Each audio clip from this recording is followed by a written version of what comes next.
You may proceed, Mr. Leichel. Yes, Dr. Carpenter, just one more question, and you've already answered it once, but I would like you to please go ahead then and state for the jury your expert conclusion with regards to Mr. Amato, should he be sentenced to life in prison without the possibility of parole. Sure. Basically, as I said earlier, I don't believe that he possesses any of the historical or behavioral characteristics that would suggest that he's likely to be violent or to present major management problems for the institution and staff. I also think that in addition to that, there's a good likelihood that he could be productive and well-behaved inmate should he be given life. Okay. Thank you. No further questions, Your Honor. Okay. State cross-examination. Thank you.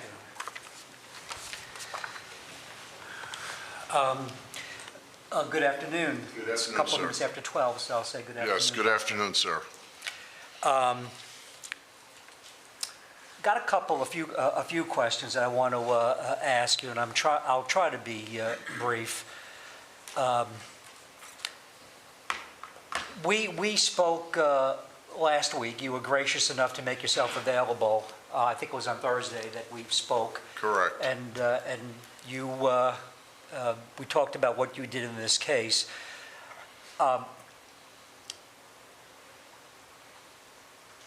Of the times that you've testified in a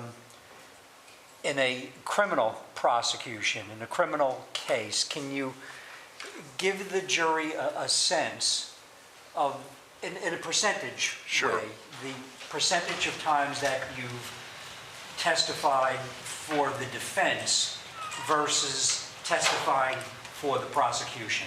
Sure. And I'm going to give that long answer, Mr. Stone, that I gave you because it really depends to some extent. I want to give a little bit of detail. So I know it sounds like a simple question. Most of the times that I'm retained by a lawyer, it's for the defense. So I don't get a lot of calls from the state at the beginning of a case. However, I do like I said, probably 500 cases a year. Probably 400 of those are competencies. Is this person capable of proceeding with a case? When there is a disagreement between the state and the defense about my opinion, they have a competency hearing. And in those, when I've been retained actually by the judge, because that's who calls on me to go out to the jail, probably about 60-40, it's actually, it's about 50-50 state and defense. So in that instance, it's about half and half when I've been called by the neutral party, which is the judge. To be simply retained as I was here, it's probably 95-98% of the time it's a defense attorney. And quickly, when I used to do a good deal of child abuse, child neglect cases for the Department of Children and Families, I was their witness, which actually made me a state witness, and that was 99.9% of the time. So that's kind of how that breakdown comes in. But because when the Department of Children and Family retains you, that's not really a criminal process. No, it can morph into that if it's child abuse and so forth, but it's a civil matter. Okay, but in the context of criminal prosecutions, and correct me if I'm misstating this, and I want to make sure I heard you correctly. In the context of criminal prosecutions, you're retained well over 90% of the time by defense? Correct. If it just from the beginning, as the case is coming together, I'm probably 90-95% called by the defense. Okay. Now, also, when Mr. Leichel was asking you questions, you made reference to Mr. Amato, and I'm referring to Grant Amato, you made reference to his arrest in Orange County. Correct. Are you aware that that arrest in Orange County was for his theft of propofol? That was the allegation, correct. Right, and do you know what the underlying allegation or basis of those facts are? What was he doing with the propofol? Well, I didn't see the arrest record as I saw the police reports for this case. The propofol case, I was given some background by his attorney of what happened, and I was given that no file that we talked about earlier from the state attorney. When I asked Grant about that, because obviously I wanted to find out, this issue about his criminality, the way he explained it was that he was accused of stealing propofol, but what in reality he was doing was he was breaking protocol for the hospital because it's a controlled substance, as propofol. As he explained it to me, because he had to give several doses, the hospital wanted you to sign out every time you took a dose out because it's a controlled substance. What he was doing to cut a corner was he would take all that he needed and sign it out, and then he would have it in the patient's room, so when it was time for the additional dose, he didn't have to go all the way back and go through the signing out of the propofol. He claimed that he didn't steal anything, and as it turned out, I assume that's what the state concluded. Well, he took the propofol without authorization. He didn't have authority to take the propofol. Is that a fair statement? I don't really know enough about it, Mr. Stone, to debate the point. If that's the case, I'll take your word for it. And he decided on his own, and you tell me if you believe this to be the case, he decided on his own to administer propofol to patients without a medical doctor's authorization. Is that a fair statement? Again, I didn't see the charging documents. I don't know much more than I've already testified to about that case. Are you aware that he admitted to that? Again, if I'll take your word for it, I'm sure that's accurate. Now, you also made reference to a report of Dr. Cruz. Do you have that report in front of you? Yes. Oh, well, it's available. I can find it while Go we're ahead, talking. take your time, please. I think I may have already put it away, but oh, here we go. I got it. And that's something that you considered in doing your work in this case. Is that a fair statement? That's correct.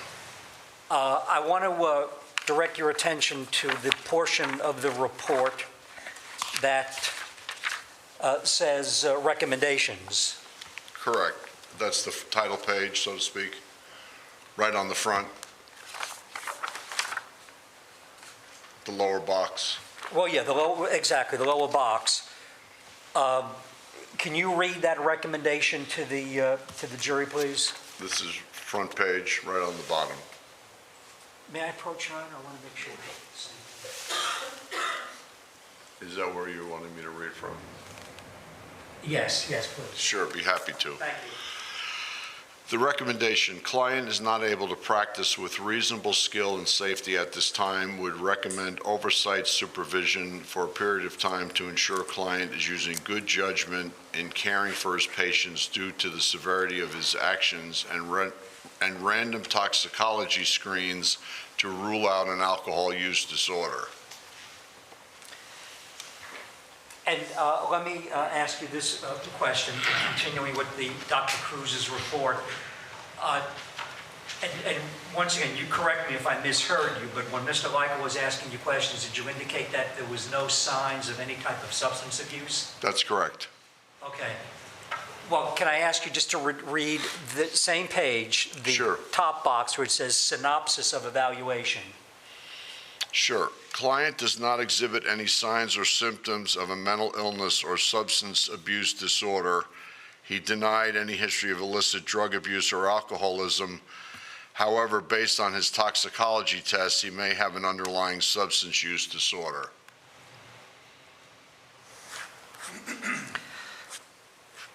And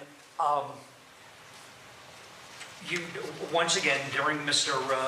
Leica was asking you questions, you made reference to Mr. Amato, and once again, I'm referring to Grant Amato, Mr. Amato's licensure as a nurse, Correct. and I think you said that you're assuming that he's still licensed. He asked me if I believed he was still licensed, and when I looked at those exhibits in the folder initially, it looked as if the license was active. Now, it's possible since this arrest that his license may have been pulled, but I don't know that to be the case one way or another. Right, and that's really what I'm getting Right. at, is the fact that he's been convicted of 3 counts of first-degree premeditated murder. You think it's a fair or safe assumption that the state of Florida would revoke his license? Oh, yeah, I would say yeah, I wasn't sure that was the direction of the question, but Okay.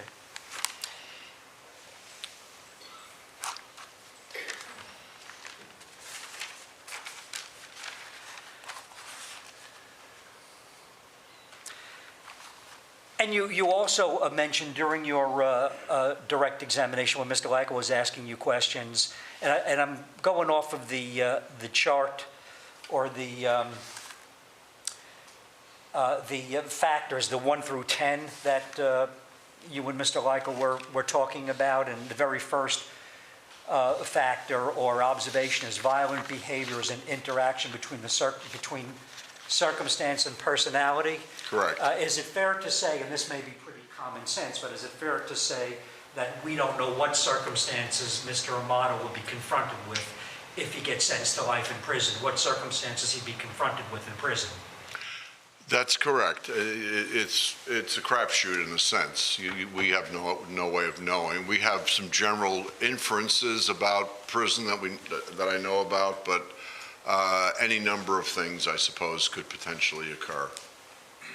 Okay, that could result in violent behavior. I know your ultimate opinion, and I understand that. Yeah. But we don't know what circumstance may present itself in prison to Mr. Amato that would result in violent behavior. Is that a fair statement?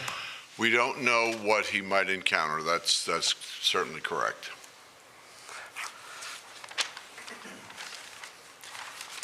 Now, also another thing that I just want to ask you about is the chart, and this one I'll put up on the overhead.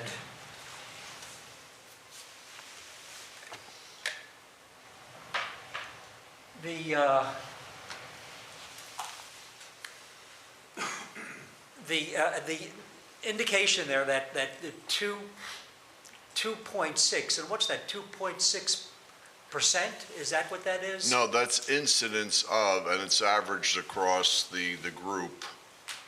So if you have 100 people All right. and you average it, so forth, it comes out to an average of 2.6. And that's for people who receive life sentences. Correct. And would it be a fair assumption to conclude, or would it be fair to conclude that people who receive life sentences are put in a much more controlled environment in prison such that any opportunity for violent behavior would be much limited? Is that a fair statement?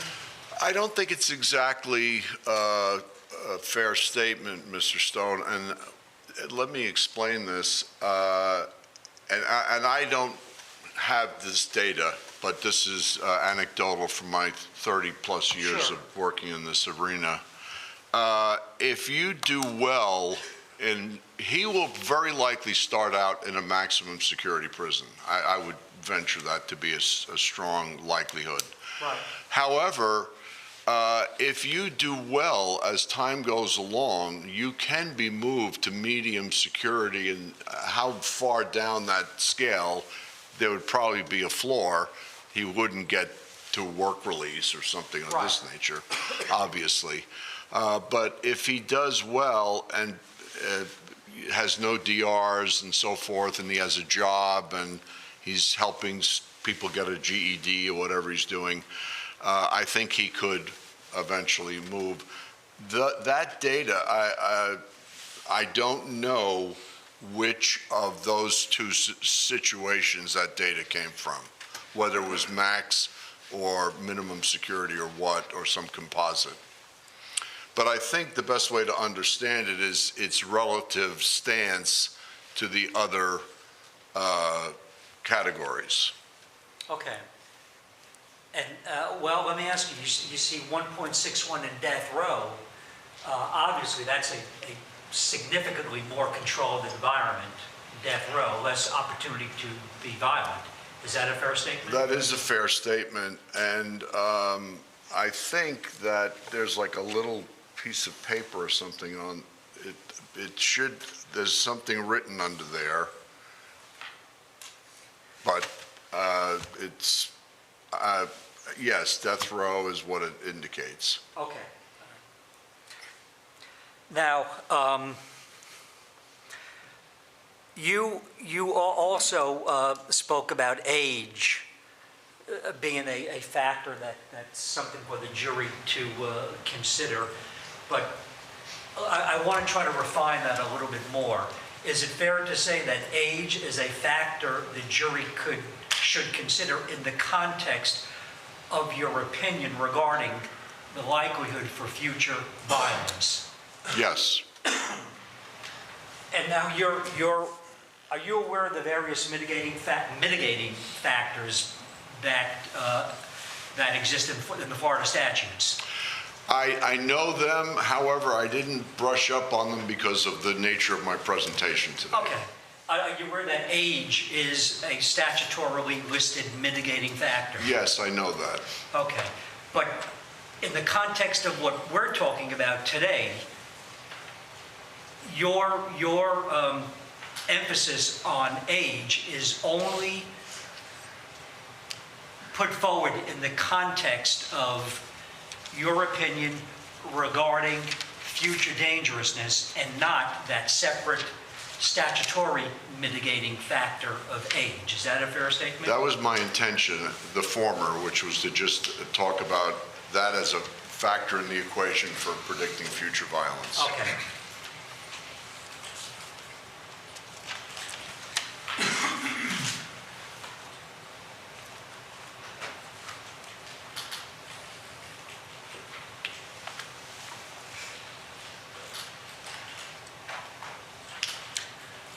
And just actually one more question, I think. One of the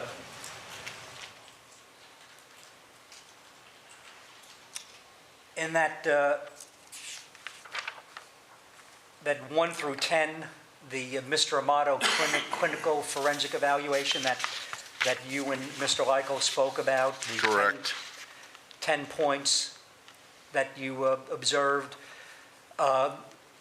Number 7 is then that we next look at the personality of the individual to see if they have empirically derived personality and historical risk factors predicting higher rates of violence. And then 8, you say these factors are, and you list a number of factors.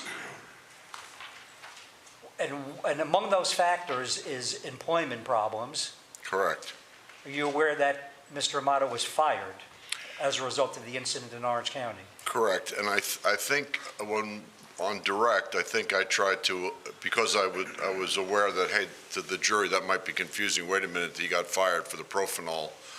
I wanted to expand on that, and I think I did, about coming late, leaving work, yelling at the boss. It's a pattern of repeated, it's not a one-off situation like this one. Okay, I appreciate that. And you also mentioned relationship instability. Correct.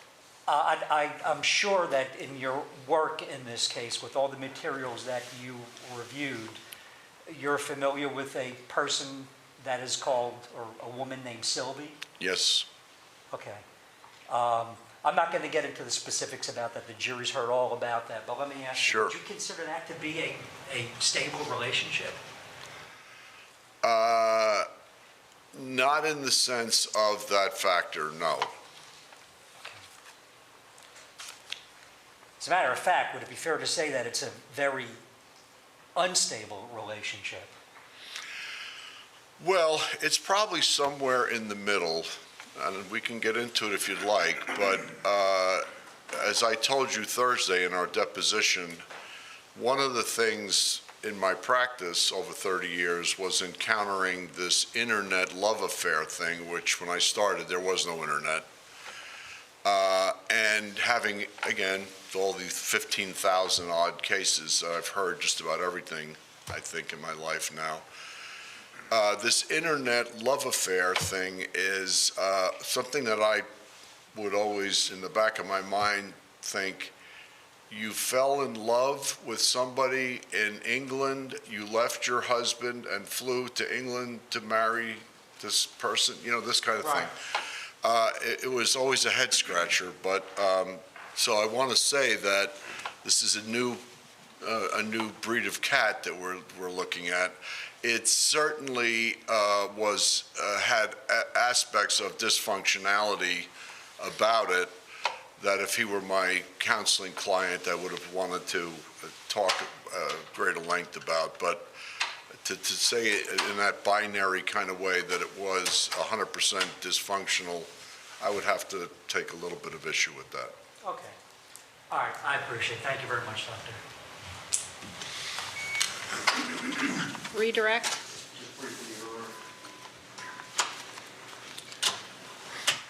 You have the evaluation of Dr. Perez up there with you currently, Doctor? Cruz? Dr. Cruz, I'm sorry, yes, Yeah, sir. Dr. Carpenter, could you refer back to the toxicology, drug testing results? I think it's like maybe 1 or 2 pages long. Yeah, I have it.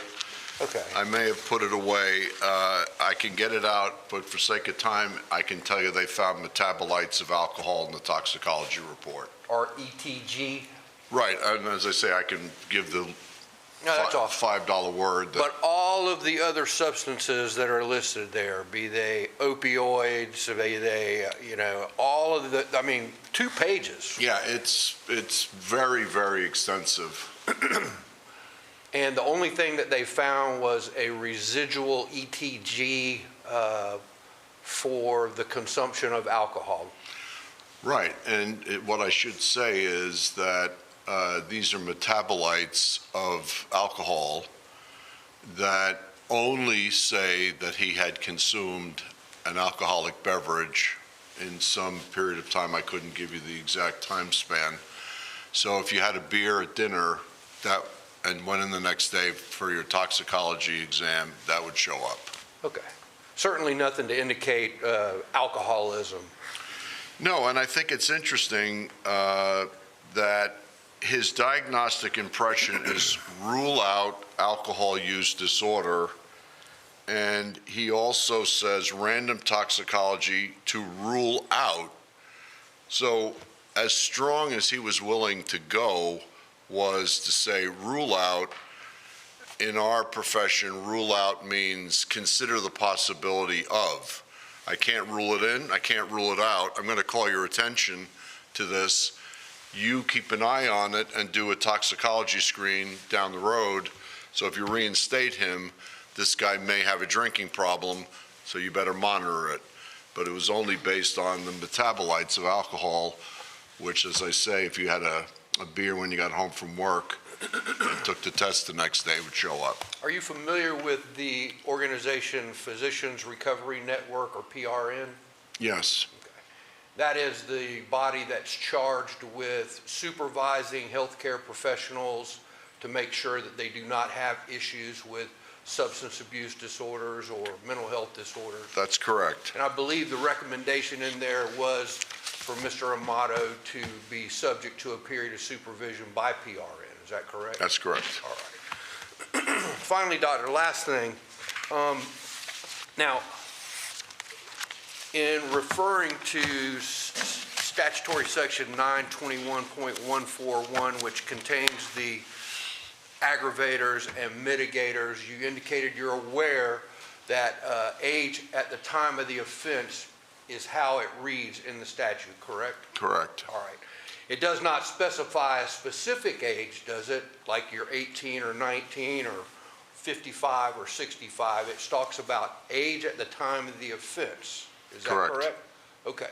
So when we discuss these graphs here, we are talking about these in the context of Grant Amato's age being 30 years of age. Is that correct? Correct. All right. I have no further questions.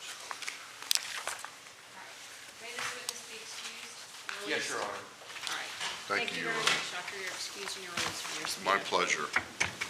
All right, members of the jury, we're going to take our lunch recess at this point. We're going to come back. Actually, can you all approach? Yes, Your Honor. We're going to come back. I'd like to start up at 10 till. All right, so you got about an hour and 20-minute lunch. Okay, and so if you could be here though, just a few minutes before, so maybe we could try and start up at 10 to 2. Okay? All right, so we'll see you then. Remember, don't discuss anything. The same rules apply during the penalty phase. Don't discuss anything with anybody or look at the internet or media or anything. All right? Thank you.